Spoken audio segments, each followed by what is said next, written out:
عزیز بچوں، آداب۔ آج کا ہمارا موضوع ہمدم کشمیری کی غزل نمبر 2 ہے۔ غزل اس طرح سے ہے: ایک بھی موسم میری اندر نہ تھا اور آنکھوں میں کوئی منظر نہ تھا، میرے دائیں بائیں تھی پرچھائیاں، میرے ہاتھوں میں کوئی پتھر نہ تھا۔ خواب اپنے کیا حقیقت ہو گئے، لمس کیسا تھا اگر پیکر نہ تھا، چھا گیا تھا شہر پر افسوس کوئی، چاند جب نکلا کوئی چھت پر نہ تھا، ایک صدا گونجی مقام میں دیر تک، کیا تھا یہ ہمدم کوئی در پر نہ تھا۔ ایک موسم بھی تھا میرے اندر نہ تھا، ایک بھی موسم میرے اندر نہ تھا، اور آنکھوں میں کوئی منظر نہ تھا۔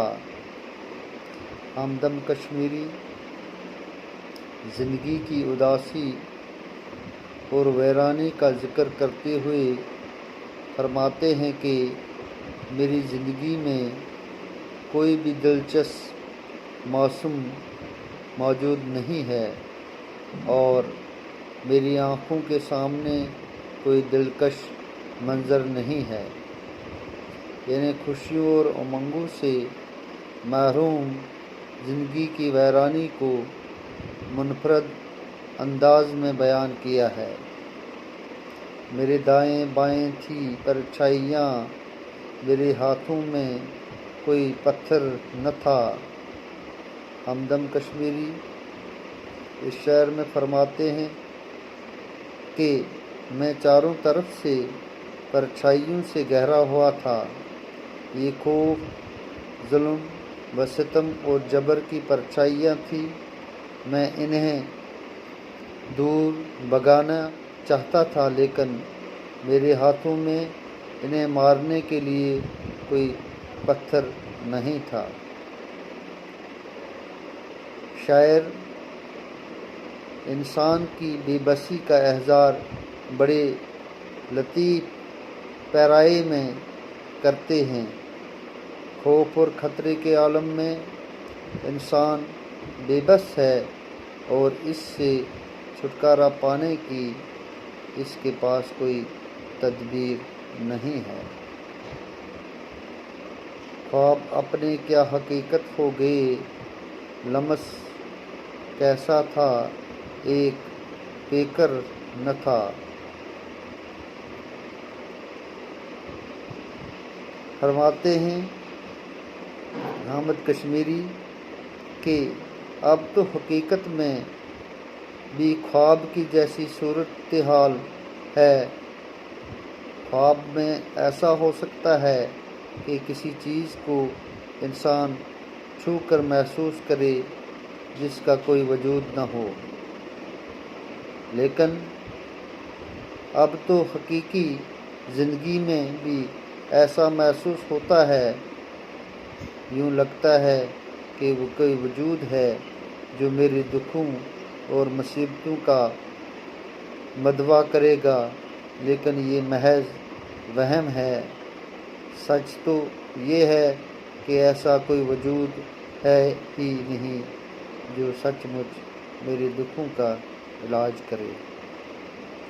چھا گیا تھا شہر پر افسوس کوئی، چاند جب نکلا کوئی چھت پر نہ تھا۔ اس شعر میں حامد کشمیری عصری قرب کی ترجمانی واضح انداز میں کرتے ہیں۔